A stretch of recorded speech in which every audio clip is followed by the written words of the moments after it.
Olá pessoal, nesse vídeo eu vou falar sobre o arcano maior, a morte. Em que pese esse arcano guardar muito medo, veremos o seu significado, a sua simbologia mais profunda. Pessoal, antes de adentrarmos diretamente na simbologia do arcano, vamos dar uma olhadinha nesse mapa, que é o mapa da divisão dos arcanos maiores, feita pela Sally Nichols no livro Jung e o Tarot, uma jornada arquetípica. Essa divisão é de fácil compreensão. Ela divide em três fileiras, dando a entender que cada fileira dessa representa um nível de consciência do herói, ou seja, do ser humano nessa jornada arquetípica. A primeira fileira está relacionada com o reino dos deuses. O reino dos deuses é quando o ser humano, a partir desse primeiro contato, já com a sua consciência um pouco mais abrangida, o contato com o seu eu superior, a sua centelha divina, ele começa a estabelecer-se no mundo, ou seja, ele cria a sua própria estrutura pessoal, emocional, mental, corporal e energética para encarar com autonomia e eficiência o mundo e a vida prática. Esse conceito quem deu foi o Vidyapramad no livro A Formação em Tarot Terapêutico.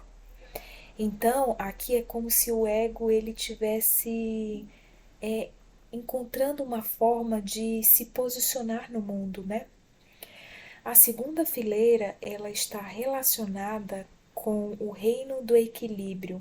Segundo Jung, ele deu o nome dessa segunda fileira como o reino da consciência do ego e da realidade terrestre.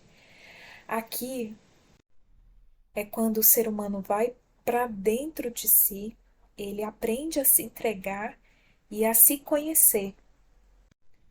Já a terceira fileira, que é o reino da iluminação e da autorrealização, está relacionado a uma transcendência desse ego, ou seja, aqui o ego ele abrange o self, o que Jung chamou de o eu, ao passo que antes o ser humano buscava o desenvolvimento do ego na primeira fileira, agora na terceira fileira a sua atenção volta-se para dentro de si, mas aqui ele volta para um centro psíquico mais amplo do que o da segunda fileira. O Vityapramad, ele fala que essa terceira fileira está relacionada com a espiritualidade, enquanto que a primeira fileira é a autonomia do ego, a segunda é o contato com o ser interior, a terceira está relacionada com a espiritualidade, ou seja, ele fala que é o superconsciente, o transpessoal e transcendente. Essa divisão foi feita para ficar mais fácil a compreensão do mapa em relação à jornada arquetípica do herói. Agora vamos pegar a interpretação na forma vertical, onde existem essas três cartas. A primeira, relacionada ao reino dos deuses, está o arcano Os Enamorados. A segunda está exatamente o arcano que vamos tratar hoje, que é a morte. E o terceiro está relacionado com o julgamento.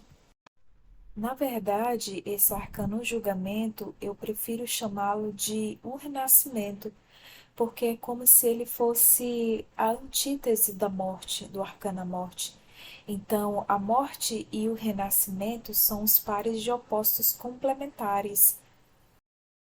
Bom, sendo a primeira fileira o reino dos deuses, que é quando o ego ele começa a construir a sua autonomia no mundo, ou seja, essa construção ela parte do princípio que o ego agora ele está tomando consciência, uma consciência maior do seu eu, ou seja, ele está indo em direção ao caminho da individuação e isso, querendo ou não, resulta numa diferenciação dos demais.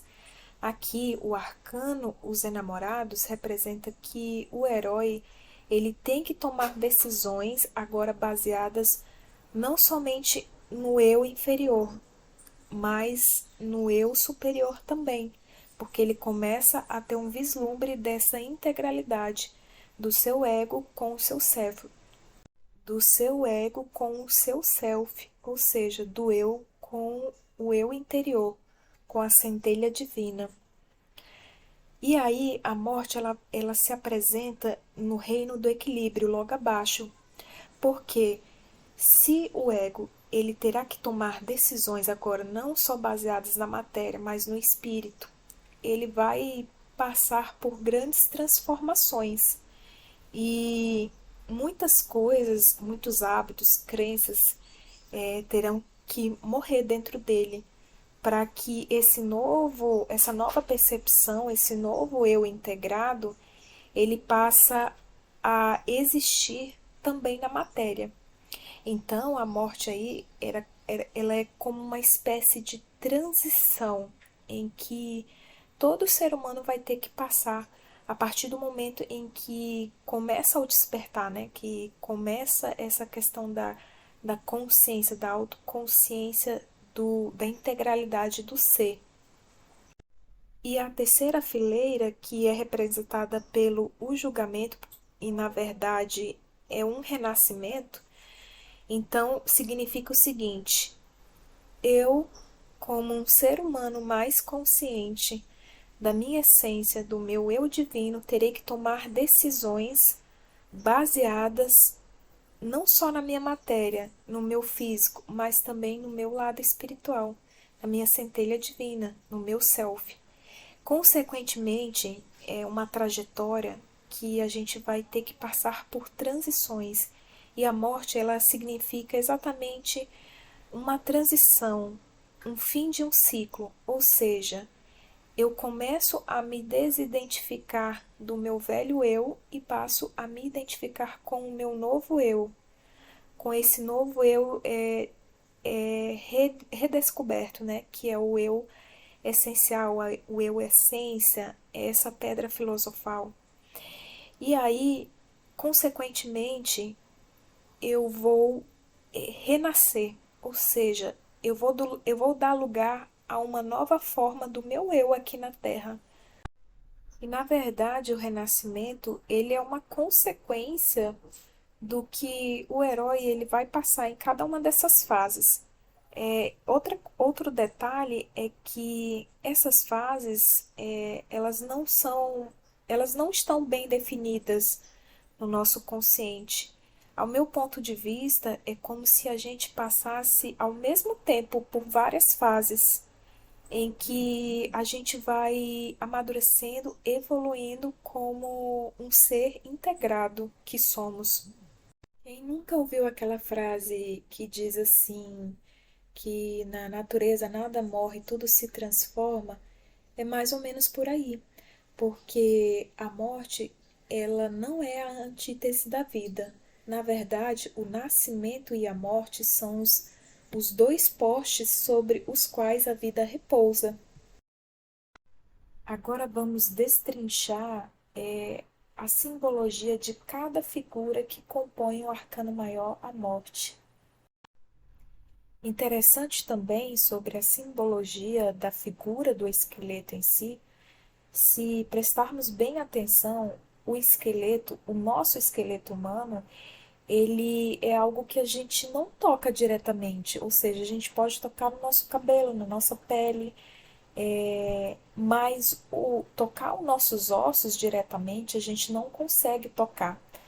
E sempre ele vai estar coberto por uma camada de pele ou uma camada de músculo, enfim.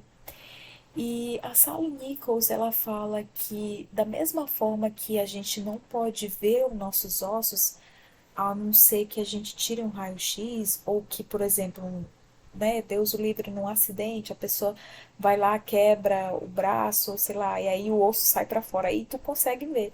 Mas fora isso, em uma normalidade, a gente não consegue ver os nossos ossos. Então ela fala que, por analogia, da mesma forma que a gente não consegue ver a nossa estrutura óssea, aliás, nosso esqueleto, O nosso inconsciente é da mesma forma. Então, o nosso inconsciente profundo, a gente não consegue ver ele.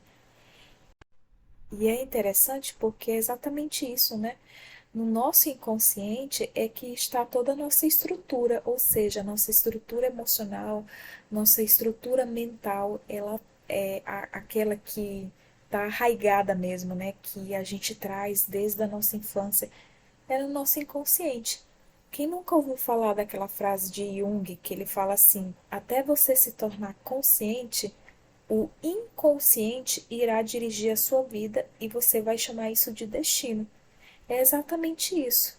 Então, o esqueleto ele representa isso, o nosso inconsciente.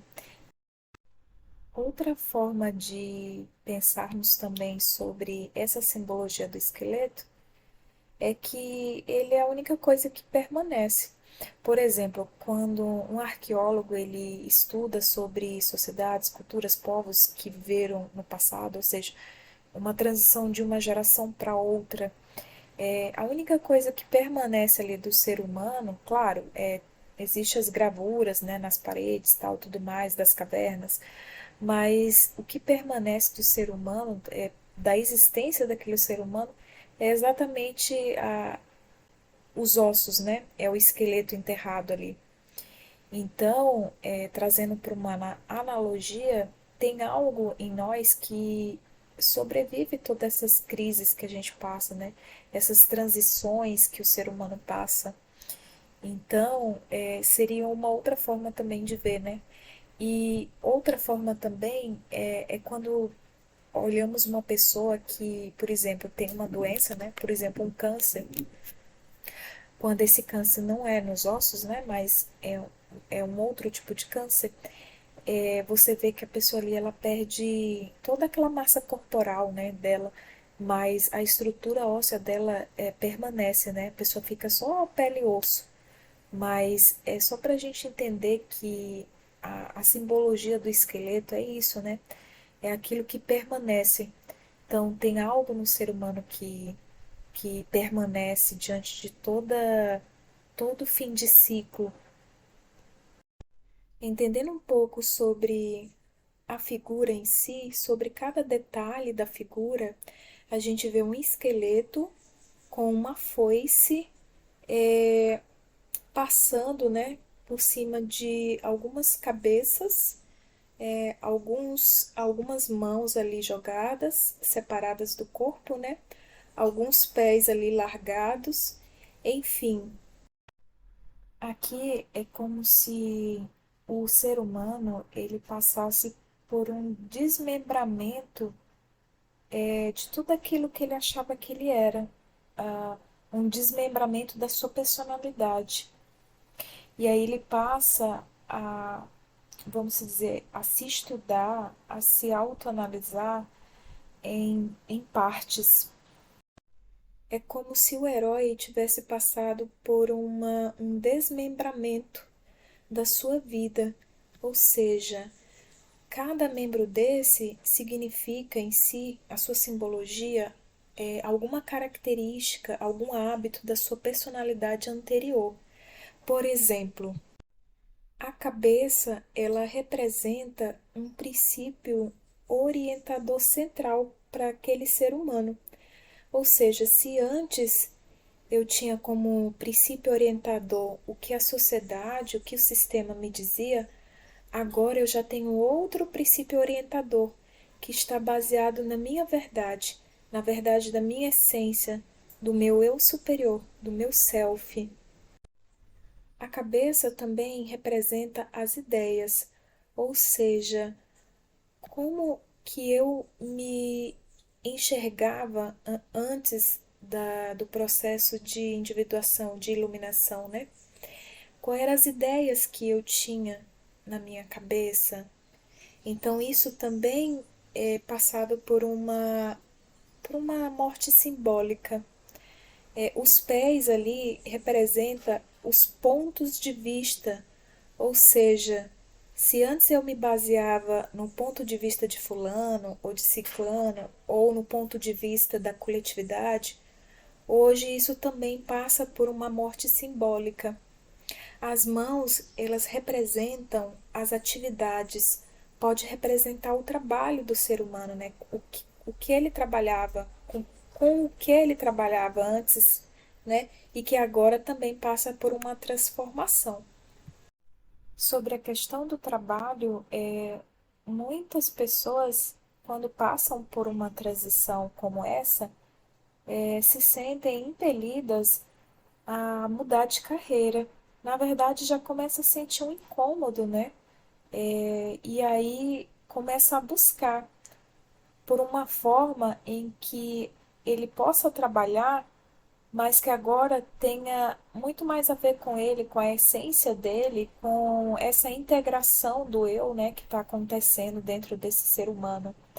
Ou então pode acontecer o seguinte, a pessoa ela pode continuar trabalhando com o que ela já trabalhava, só que agora é como se ela tivesse um grau de consciência mais elevado.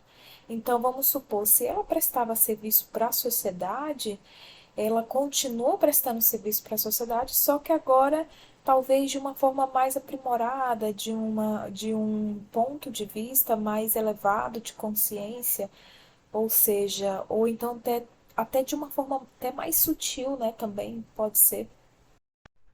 E a simbologia escondida atrás desse arcano é de uma forma, de uma interpretação um pouco mais profunda e bem sutil, ele representa exatamente isso, né? O ser humano, ele passa por uma transformação tão profunda dentro de si que é como se ele se visse desmembrado em partes, né?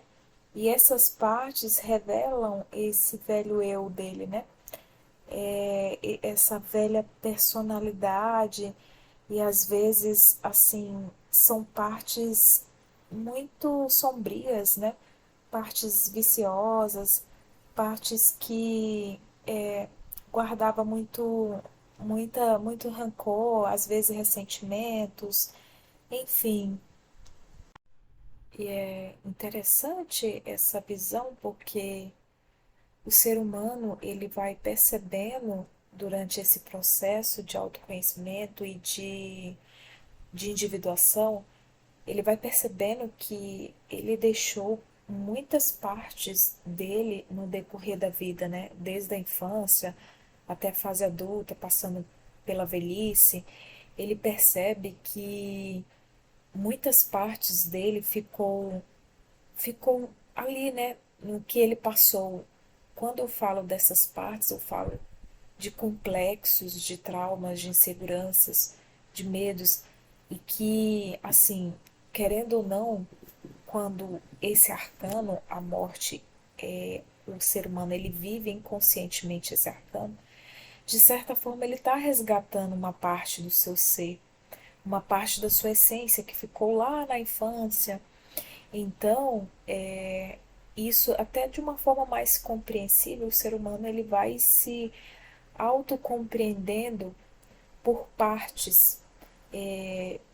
Então, da mesma forma que em algumas culturas, né, algumas tradições, em alguns povos, eles criavam ali vários panteões para explicar a divindade, para explicar o todo, da mesma forma que acontecia no macrocosmo, acontece no microcosmo.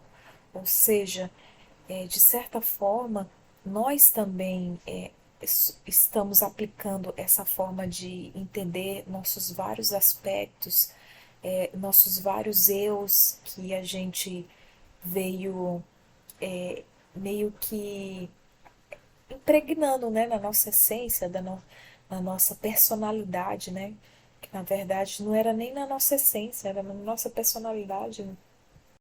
E querendo ou não, nós seres humanos somos muito apegados aos nossos costumes, às nossas tradições, às nossas crenças, às nossas ideias, nossos ideais.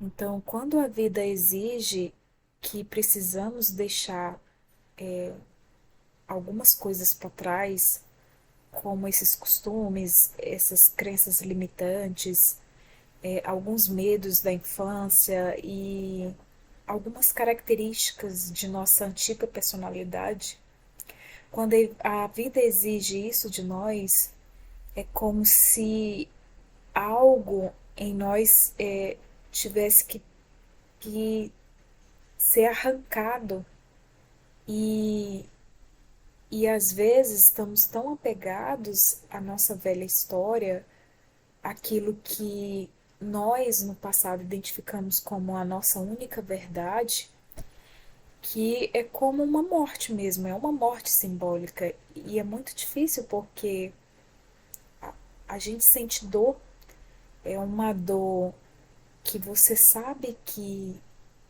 aquilo que você ainda está apegado não mais condiz com sua verdade, com o seu eu superior, com a sua essência divina, com a tua verdade, mas ainda assim estamos apegados. Segundo o Vidyapramad, a morte, na verdade, essa morte simbólica, é uma ruptura de algo completo e estruturado para enfrentar o desconhecido.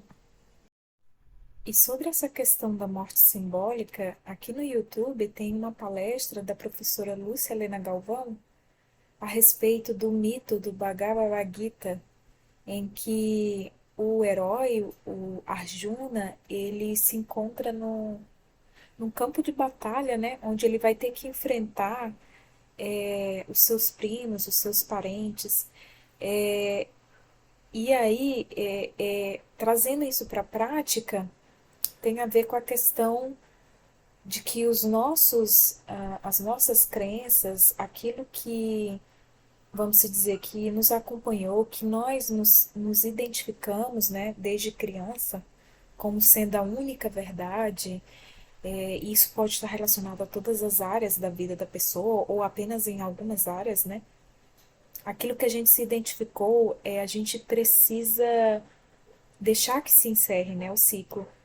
E o Bhagavad Gita, ele conta essa história de uma forma simbólica, né? É um conflito interno dentro do ser humano, uma guerra que ele tem que enfrentar dentro de si, onde ele vê todos esses parentes, né? Esses primos que na verdade são os defeitos, né? São os vícios, são os medos, são as inseguranças que nós, como seres humanos aqui, participando dessa experiência terrena, a gente, querendo ou não, a gente experimenta, né? Tudo isso. E a gente acaba se apegando e o mito vai contar dessa angústia dele, né? Do herói Arjuna, né? O ser humano em si, dessa angústia que ele, no fundo, não quer enfrentar, né? Ele não quer passar por essa guerra, ele não quer matar esses medos, essas inseguranças, né? Porque faz tão parte dele que é como se fosse ali, um parente, é um primo, né? Eu trouxe isso comigo desde a minha infância, então tá aqui comigo, me sustentou como forma de alicerce, né, para me estabelecer no mundo, me posicionar no mundo. Então agora eu vou ter que se desfazer de alguma coisa, né, relacionada a isso. E aí você enfrenta, é uma dor, né, não tem como não ser.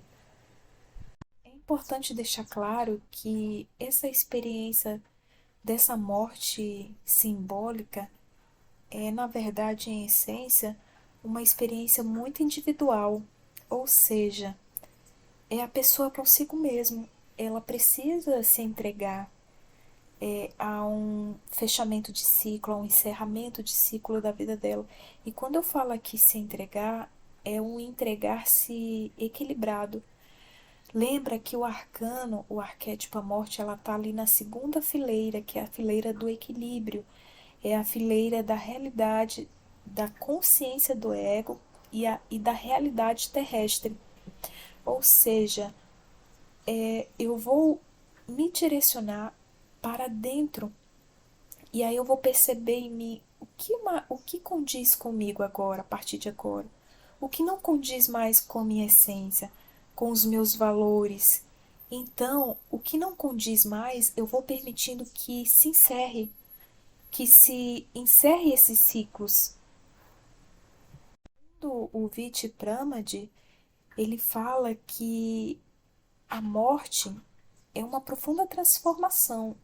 A pessoa, ela começa a identificar e a compreender e desativar toda uma série de padrões de conduta em que, se foram necessários na infância para que aquele ser ele tivesse um mínimo de aprovação, e agora já não é necessário. Ele precisa perceber essa nova realidade. E aí ele fala o seguinte, que essa série de padrões de condutas que foram necessárias na infância para aquele ser, aquele ego que estava começando a se desenvolver, ter o um mínimo de aprovação, ele fala que aquilo se cristalizou e tornou-se o eixo da falsa personalidade do ego. E aí, por décadas, a pessoa ela continua fazendo as suas opções, tomando as suas decisões baseadas exatamente nesses padrões lá da infância. Claro que isso é inconsciente. E aí ele fala que são iniciativas que a pessoa vai tomando na vida automaticamente baseada naqueles padrões da infância e não a partir da sua essência, do seu eu divino, da sua centelha divina. Então, a morte simbólica é exatamente isso.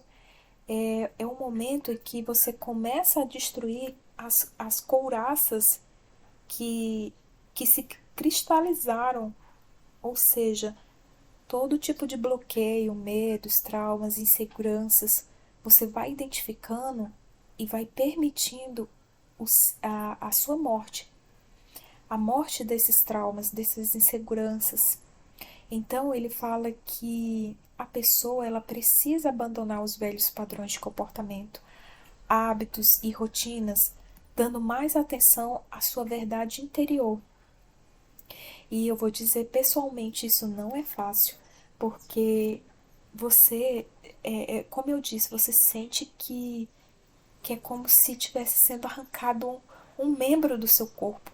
E isso é assim, você sabe que, no fundo, você sabe que precisa passar por essa transição, por essa transformação, mas no fundo você está tão apegado que você sente dor.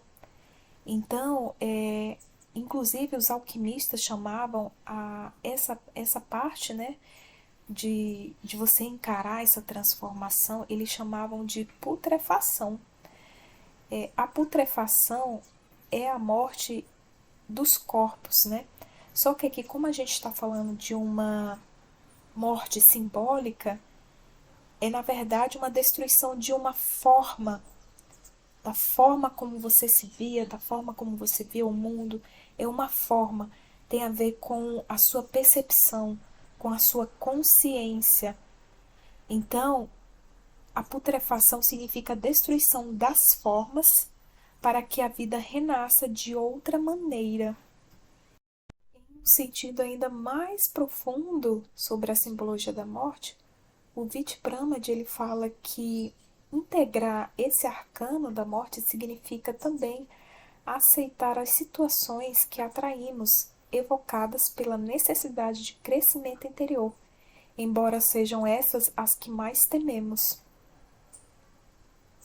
Ele fala que um ponto de partida para você começar a integrar esse arcano, esse arquétipo na sua consciência, ou seja, no seu lado luz, é exatamente você desautomatizar cada ato da sua vida, cada gesto, cada pensamento, colocando atenção em cada coisa.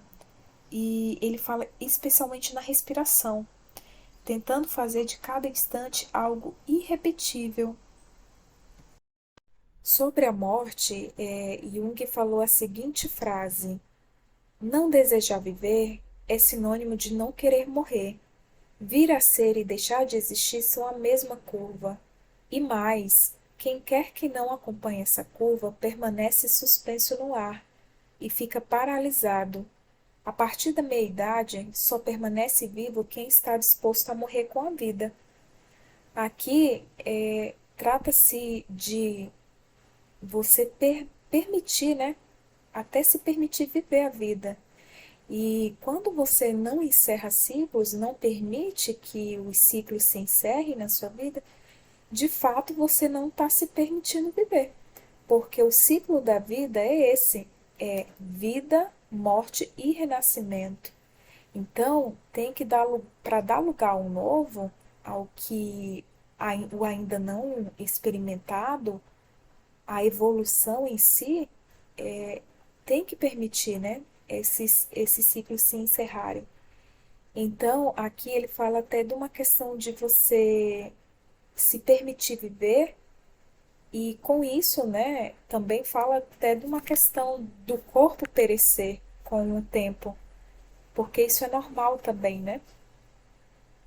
Então ele fala que tanto a morte quanto o nascimento são partes inerentes da vida do ser humano. E você aceitar tanto um como o outro é tornar-se verdadeiramente vivo.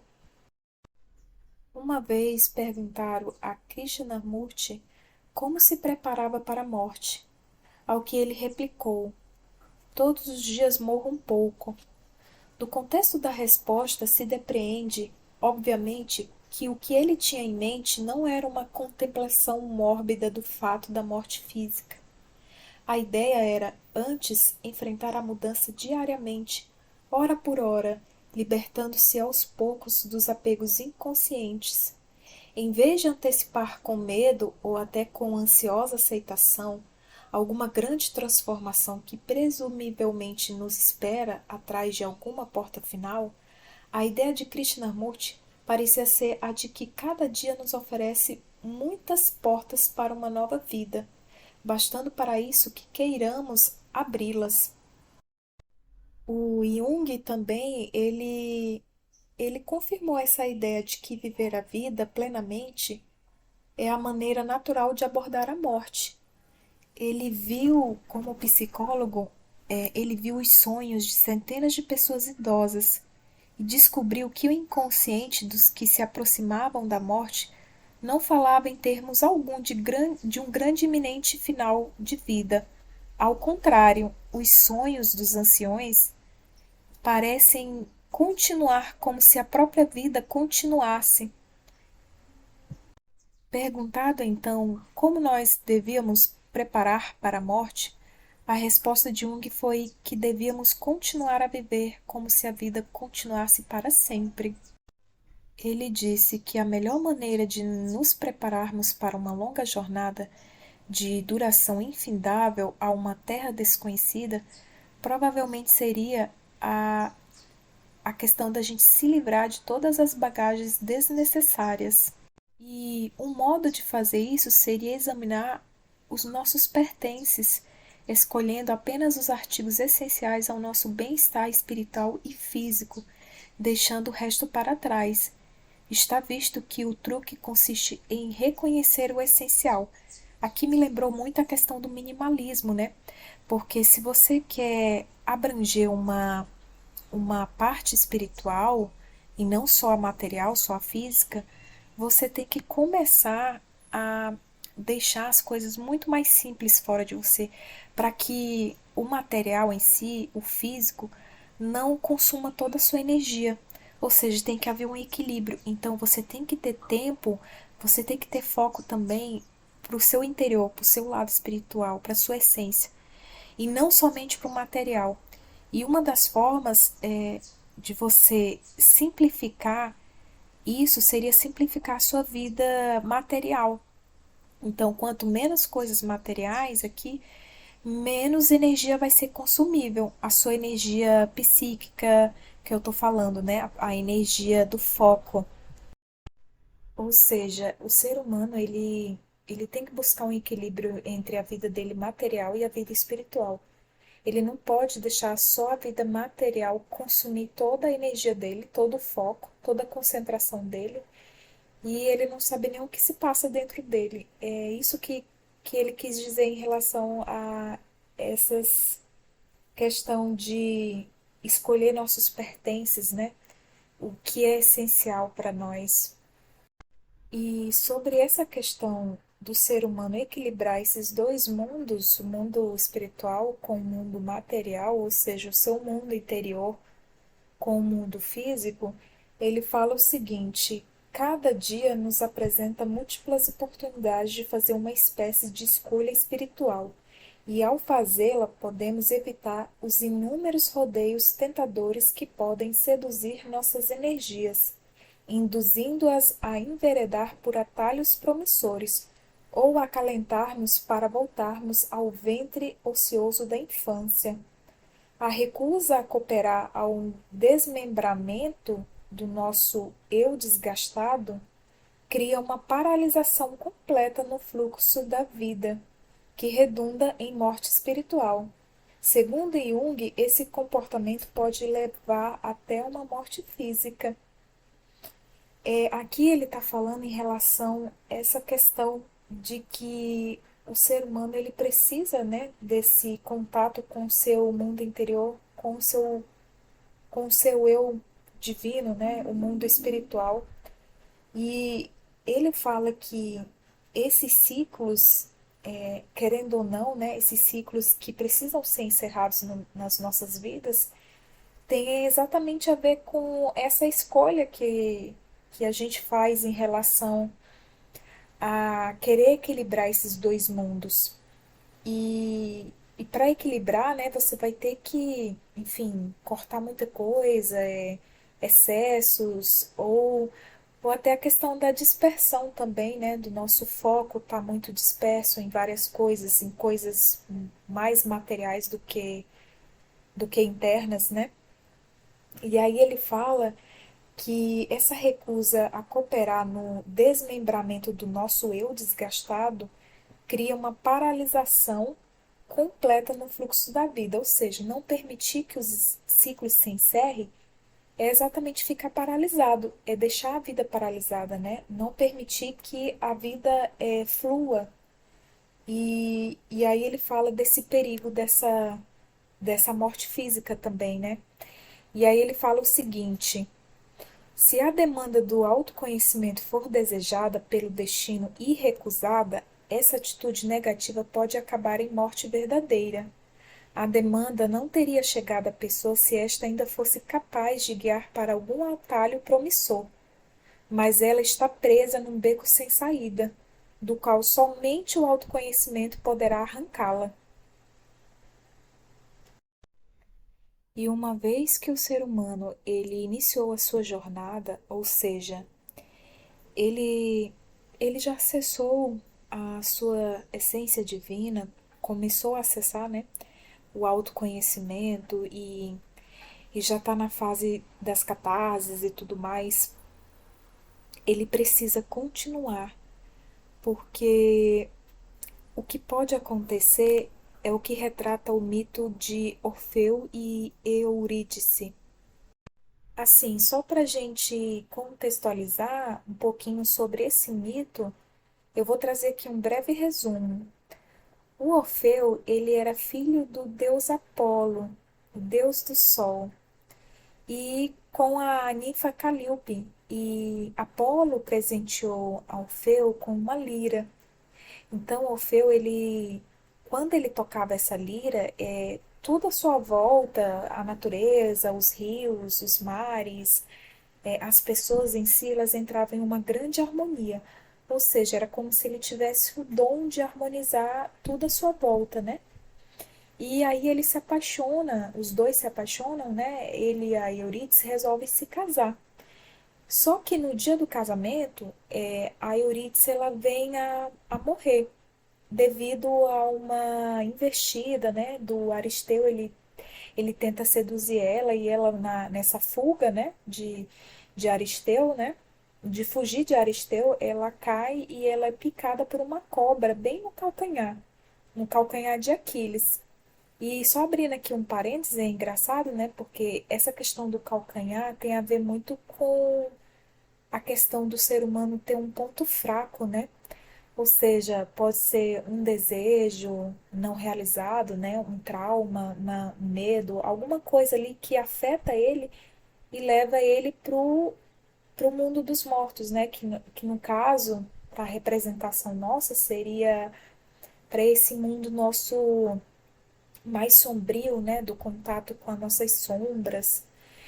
Então, a Eurídice, ela morre e aí o Orfeu, ele não aceita essa situação, né?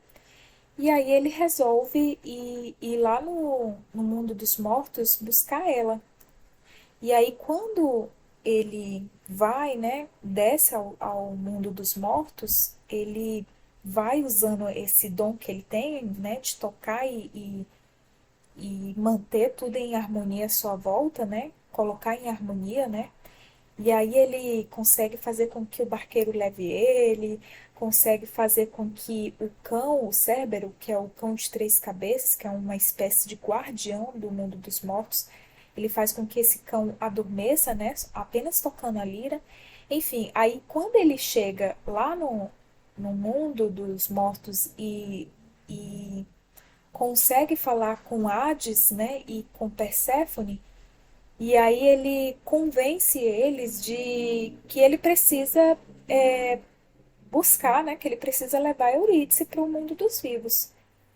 E aí conversa vai, conversa vem, até que Hades ele concorda que Orfeu leve Eurídice. Só que o Hades ele coloca uma condição.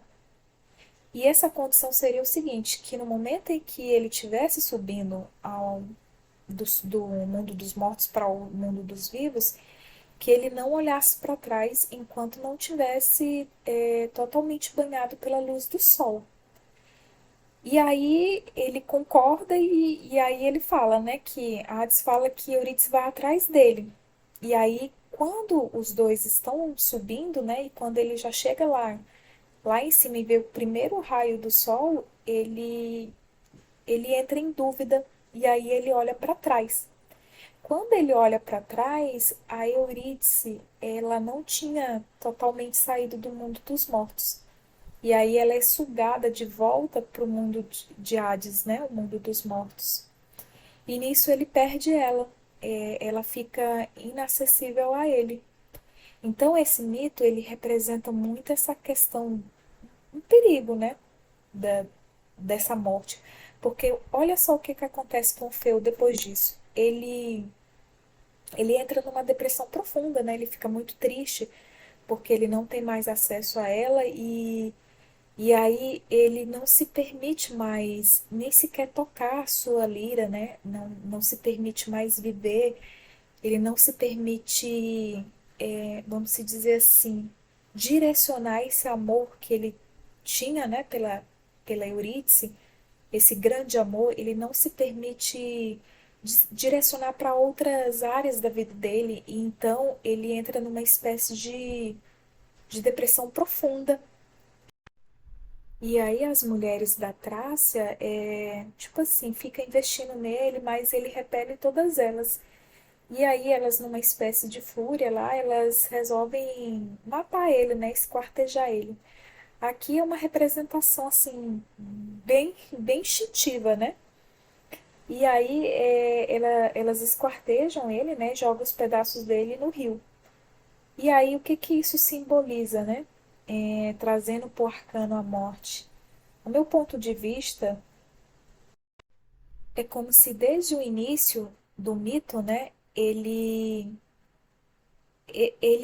tivesse que ir nesse mundo dos mortos, como a gente às vezes tem que ir, né? Às vezes a gente vai lá na nossa infância e sei lá, resgata por um momento a gente consegue ver um trauma, a origem de um trauma, e, e nisso a gente, ou então a gente se depara, né, na nossa vida com uma circunstância, com um gatilho que nos leva lá para os primeiros anos de vida, de algum trauma, de alguma dor, de algum sofrimento. E nesse momento que a gente é levado para esse mundo meio que sombrio do nosso inconsciente, né? Porque essas Jung chamava isso até de complexo, né? Esses traumas. Então, quando de repente a gente meio que é levado lá para esse mundo sombrio inconsciente nosso por um gatilho, né? Às vezes, por uma circunstância da vida que nos faz lembrar de algo do passado, nesse momento a gente entrou no mundo dos mortos. E aí, o que que é importante o encerramento do ciclo?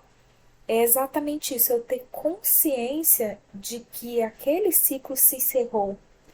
E eu me permiti, dentro de mim, interiormente, encerrar esse ciclo também dentro de mim, em termos emocionais, mentais.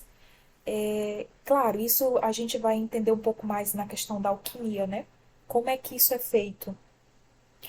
E a partir do momento que se a gente ficar meio que, se a gente fizer igual o Feu, olhar para trás, e esse olhar para trás significa a questão de você ficar apegada a esse medo, a esse trauma, aí você meio que você perde essa sua vontade de viver meio aqui no mundo dos vivos, né, que seria aqui o mundo real agora do de agora, o de hoje, né? Porque você foi lá no seu passado, só que aí você ficou preso lá de novo, né? Então, é muito interessante isso. O quão é importante a gente estar atento ao que ocorre dentro do nosso interior, porque a nossa tendência, se a gente estiver muito, vamos dizer, ocupado com os afazeres do mundo material e não prestar atenção para esse mundo interior, corre o risco, tipo assim, de algum momento da vida da gente, a gente ficar preso lá no passado, né? Claro, esse passado trazido agora para o mundo atual, né? E querendo ou não, há uma repetição de ciclos aí, né? É um ciclo que se retroalimenta. Então, por isso a importância de você perceber que um ciclo se encerrou e se permitir que ele realmente se encerre dentro de você. Porque se porque corre esse risco, né, de você ficar preso no espaço-tempo, porque os complexos eles fazem isso, né? Eles deixam uma parte de você presa lá, um membro de você ficou preso, né? Um pedaço de você ficou preso em um complexo. E aí, quando você vai resgatar esse pedaço, esse membro, você tem que ficar atento para não ficar lá, né? E sim, ir lá e ressignificar, né? E voltar um pouco mais completo para o agora. E essa questão delas ter esquartejado ele, jogado as partes dele no rio, significa exatamente ficar preso na matéria. Ficou preso, tipo, numa situação que me aconteceu lá em 1900 e bolinha. Ou então ficou preso em uma situação em que o meu estado emocional ficou preso em um trauma, em algum complexo. E é bastante interessante porque a sensação que a gente tem quando a gente está preso em algum lugar do nosso passado é que a nossa vida ela não flui, ela não vai para frente. Você fica ali vivendo tipo ciclos intermináveis, um mesmo ciclo. E aí vem aquela angústia, né, de mas você não entende o que está acontecendo. Então, é muito importante você direcionar essa energia, o arcano da morte, ele tem a ver com isso, né? Ele está na segunda fileira ali, que é a fileira do equilíbrio, da consciência do ego e da realidade terrestre, ou seja, eu tenho que direcionar uma parte dessa minha energia, do meu foco, para dentro de mim, para eu compreender o que está acontecendo comigo. Por que que eu não estou saindo dessa situação? Por que isso está se repetindo na minha vida? Enfim, e essa questão do Orfeu tá subindo para o mundo dos vivos, né? Saindo do mundo dos mortos, e essa condição de não olhar para trás enquanto não tivesse sido banhado, né, pela luz do sol, eu acho que se aplicaria na questão do seguinte, por exemplo, quando a gente toma uma decisão na vida da gente em relação a essa nova jornada, tipo assim, um exemplo, né? Uma mudança de vida, né? Uma mudança de casa. Quando você faz uma transição dessa, você esses ciclos, eles não se encerram tudo de uma vez só. Eles vão se encerrando aos poucos, porque tem coisas que precisam ser resgatadas. Então, um exemplo de um divórcio ou de uma transição de carreira, por exemplo, você toma aquela primeira decisão, só que você sabe que vai ter ali alguns vestígios que a tua mente, né, vai ser levada para o mundo dos mortos, o passado, o inconsciente, né, para que vai ter ali uns gatilhos ainda, algumas coisas para resolverem. E aí, quando ele fala assim, não olhar para trás enquanto não tiver banhado pela luz do sol, significa exatamente isso. Você, às vezes, não tomar uma decisão de voltar atrás, tipo assim, de voltar para o seu velho eu, enquanto não tiver totalmente consciente do que está acontecendo com você no aqui e agora, no momento presente. Porque a tendência é claro, né, isso não é para todo mundo e é uma questão muito individual, mas aqui no exemplo que eu estou dando é exatamente isso, você querer voltar para trás, no sentido assim de talvez até de se apegar a um medo, de continuar apegado a um medo, de achar que não vai conseguir fazer essa mudança e voltar atrás por questão de insegurança e medo, e é exatamente isso, você olhou para trás, né? Você ainda não estava banhado ainda pela consciência, pela luz do sol, ou seja, a sua consciência, você não tinha ainda noção do que estava acontecendo ali com você. Então, enquanto você não tiver tão claro as coisas para você, que você não volte atrás, que você não fique apegado. Porque enquanto você ficar apegado, você fica preso no mundo dos mortos. Você fica preso num estado de, às vezes até de depressão, de tristeza muito profunda.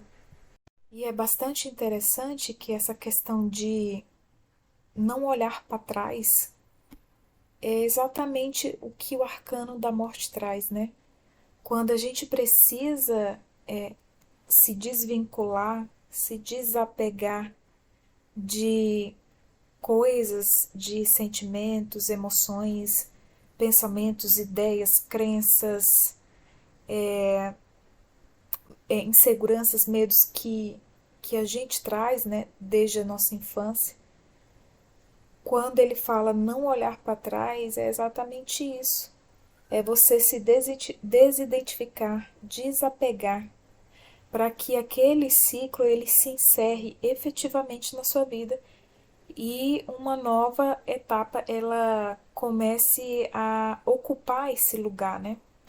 Eu lembro de uma frase que a professora Lúcia Galvão falava, que dois corpos não podem ocupar o mesmo lugar.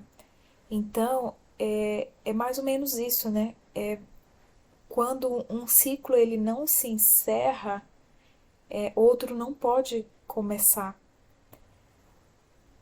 Só para concluir essa parte onde os pedaços de Orfeu é jogado no rio, né?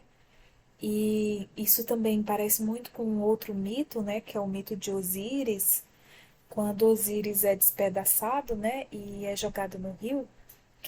O que poderia representar na vida prática de um ser humano seria também a questão que nós, como experiência humana aqui na Terra, a gente vai se dividindo, né?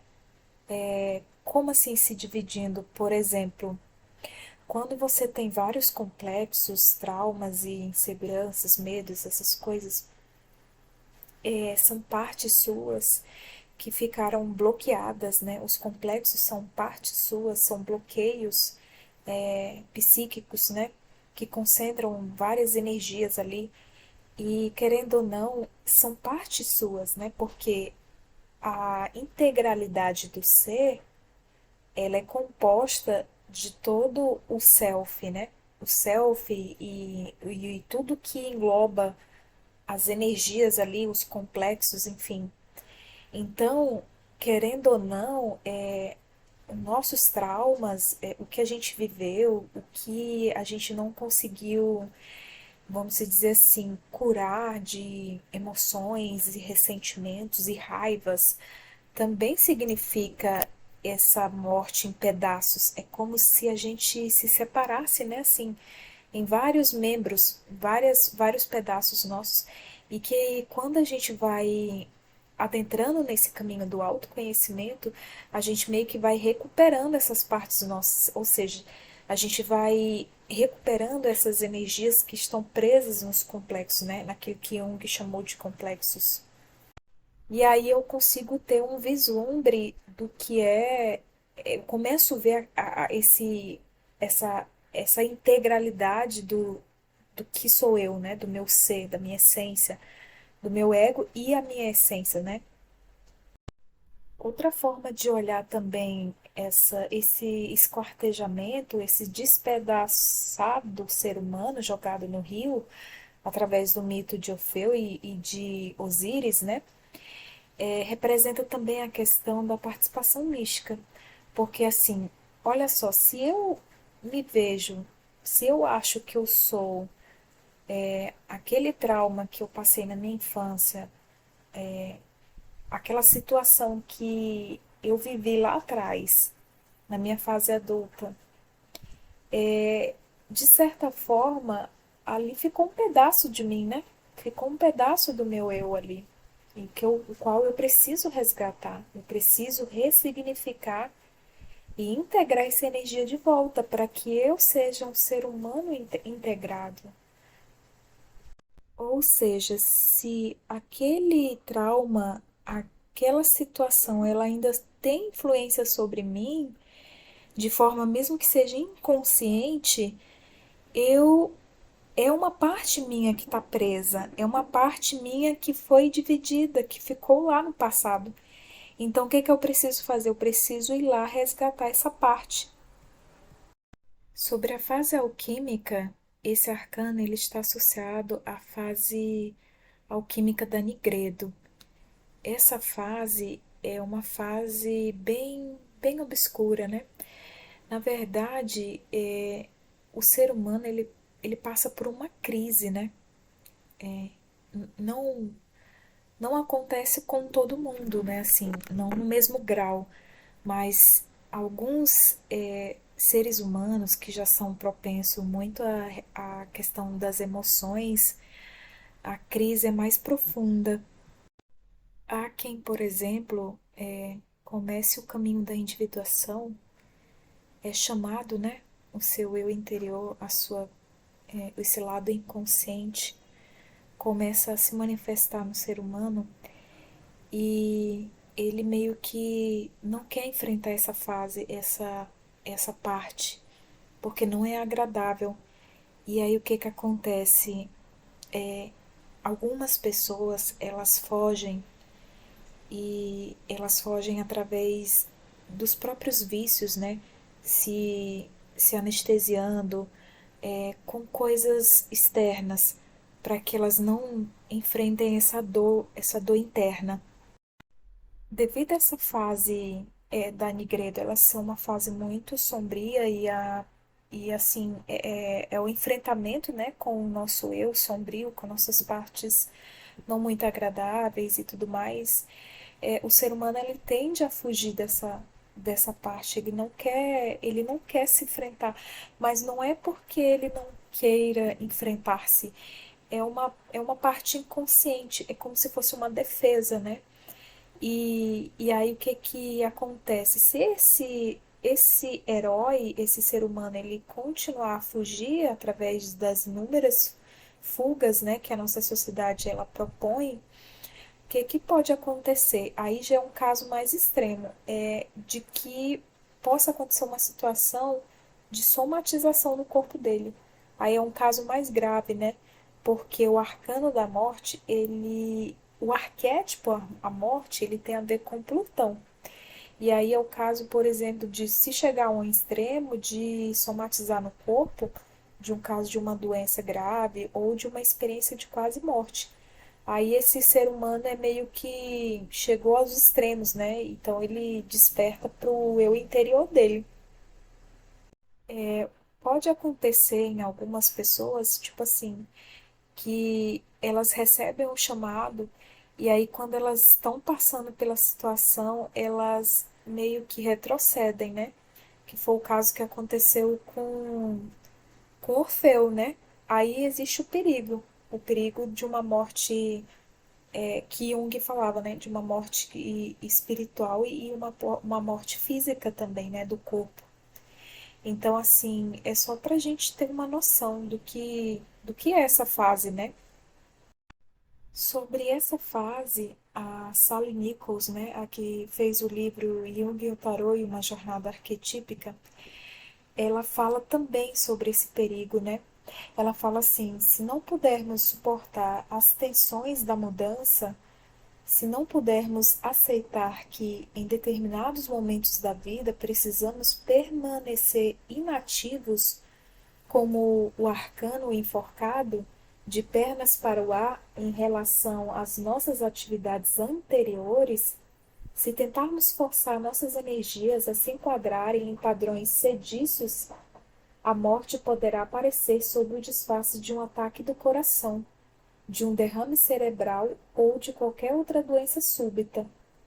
Ou pode acontecer que uma pessoa presa num círculo vicioso de autopreocupações mortais possa simplesmente desvanecer-se, assim espiritual como corporeamente. Como Jung indicou, a natureza encontra um sem número de modos de apagar uma existência sem sentido. Então, era o que eu estava falando, né, a respeito desse chamamento da nossa alma, né, que clama por evolução, que clama por a gente ter que passar por esse processo e encarar, às vezes, né, o arcano da morte simbolicamente. E a gente, às vezes, se permitir passar pela fase da Nigredo de uma forma que a gente possa, vamos assim, dedicar um tempo da nossa vida para passar essa fase, porque ela passa. E assim, quando eu digo que ela passa, é que ela tem um momento de iniciar e de acabar, apesar que eu acredito que o ser humano sempre vai estar voltando a essa fase da Nigredo, de vez em quando, né? Porque cada vez mais ele tem que purificar a pedra filosofal dele. Mas eu digo assim, do ser humano ele se permitir passar por essa fase para ele poder, para poder haver uma morte simbólica, né? Desse velho eu dele. Continuando sobre a fase alquímica, o arquétipo arcano maior, a morte, ele, ele se aplica na fase da Nigredo. E existe aqui um curso no YouTube que é do Cláudio Barros, Portal Espiritualidade. Eu recomendo muito. Se vocês tiverem curiosidade, depois procurem no YouTube. O Cláudio Barros ele fala alguns aspectos da Nigredo, né, de forma bem resumida. E aí ele fala o seguinte, que as características dessa fase são, por exemplo, quando você fica doente, ali existe uma espécie de mortificação. A falta de fé, às vezes, a raiva do mundo, a raiva dos parentes e de si mesmo, as frustrações, os desejos que não se realizam, criar expectativas que não se realizam, dificuldades na vida, dificuldade de se sentir integrado com a vida, como se a vida não fizesse sentido, ou, por exemplo, eu não faço sentido. Isso é um exemplo da fase da Nigredo. E ainda tem mais exemplos. Ele fala assim: falta de comprometimento, apatia, dificuldade de assumir escolhas, baixa energia, baixa autoestima, desaprovação, angústia emocional, projeções de sombras, ou seja, sempre é o outro, nunca sou eu, é aquela questão da vítima, né? Crises, pensamentos suicidas, depressão, pânico, desejo sombrio, as encrencas que o ser humano arruma com as outras pessoas, as doenças diversas, tudo isso são características da Nigredo. Ou seja, não significa que o ser humano vai manifestar todas elas, mas aqui são características, uma ou outra o ser humano ele pode apresentar, né? Aí ele fala o seguinte: o processo da gente ser mexido pelos desejos, de você sentir que não controla a sua vida, em os vícios, a identificação viciosa, tudo isso faz parte da Nigredo. A Nigredo ela tem uma utilidade, que é a de você compreender aquilo que está lá no fundo do baú, ou seja, lá no profundo do seu inconsciente. Então, como vocês puderam ver, a fase da Nigredo é uma fase muito crítica, né? Muito, muito sombria, mas que ela faz parte do processo de crescimento, de evolução do ser humano. E essa fase, ela é uma fase que, se você ficar pegado, ou seja, você causa muito sofrimento para si mesmo. Ou seja, é uma fase que você vai passar por ela, você tem que passar por ela, só que é no sentido assim de você compreender o que está acontecendo com o seu eu interior. É na fase da Nigredo que existe uma grande interiorização. Ainda segundo o curso do Cláudio, ele fala o seguinte, que o contato íntimo com a nossa sombra, essa manifestação sombria, também representa a questão da mortificação. A inércia do sofrimento, a sensação de dor eterna, também representa a mortificação. A questão da autossabotagem também representa a mortificação.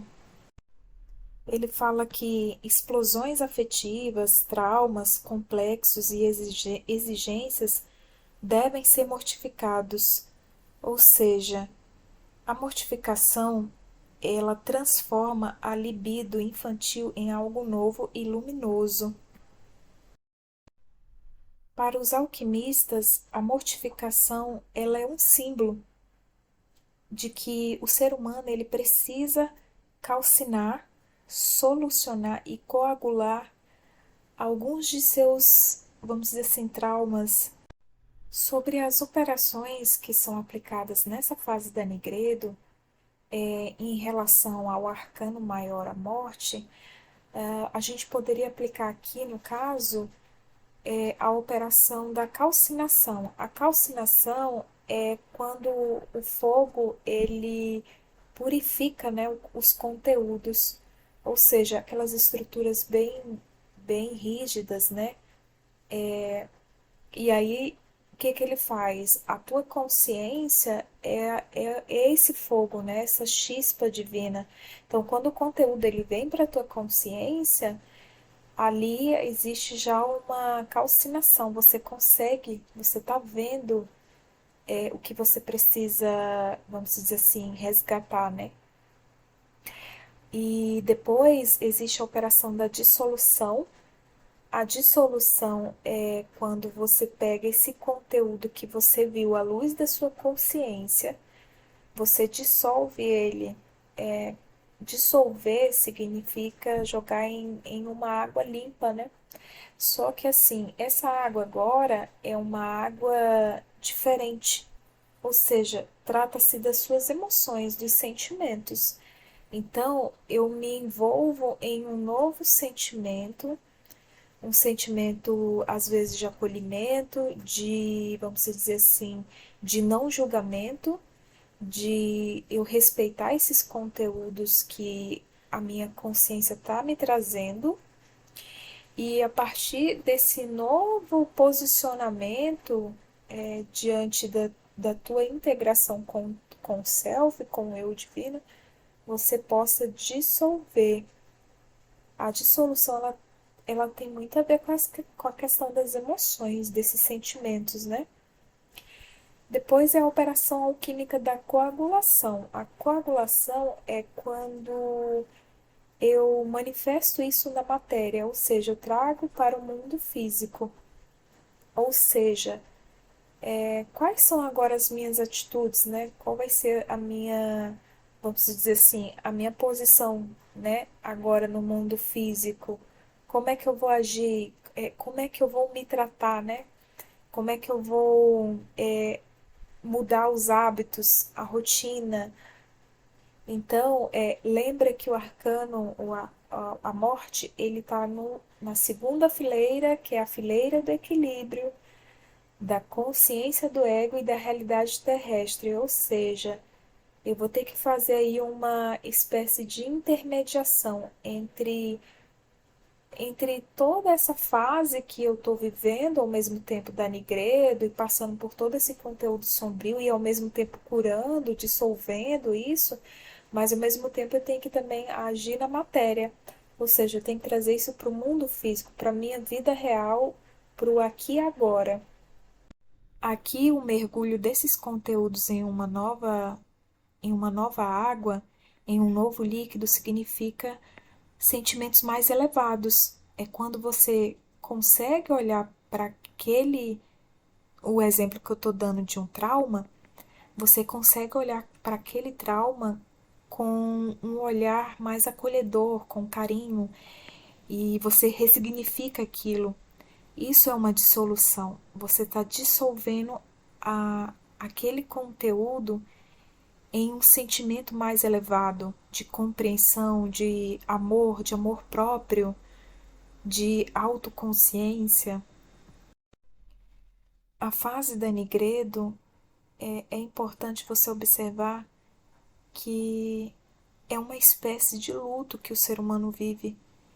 E é como se ele tivesse que viver esse luto, né?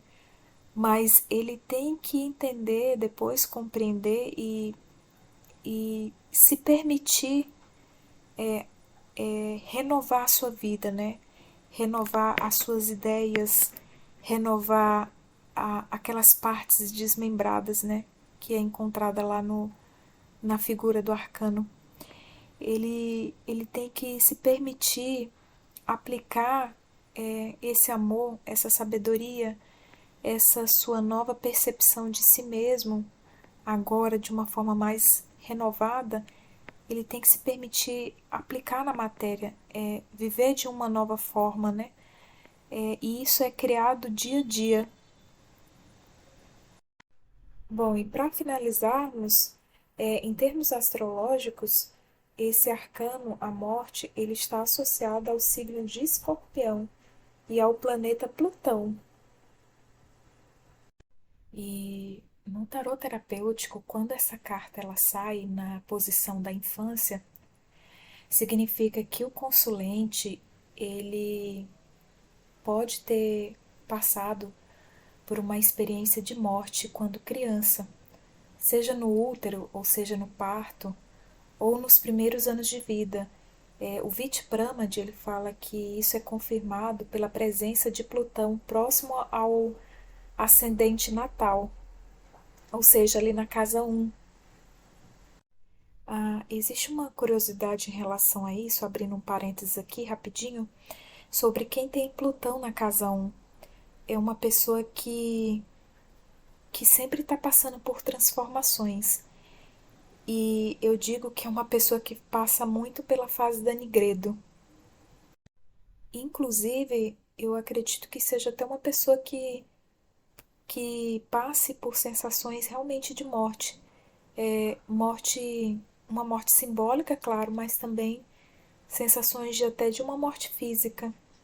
É interessante porque o Vidyapramad ele ainda fala o seguinte, que essa carta na posição da infância, ela também significa a morte ou a perda de algum dos seus pais que desapareceu de sua vida. Ele fala que essa morte ela pode ser simbólica, ou seja, o pai fez alguma barbaridade, por exemplo, com a filha, né? Aqui pode envolver até questão de abuso sexual ou não, né? Pode haver outros tipos de violações, e aí a criança fica tão impactada, tão ferida, que ela fala: esse cara não é mais meu pai.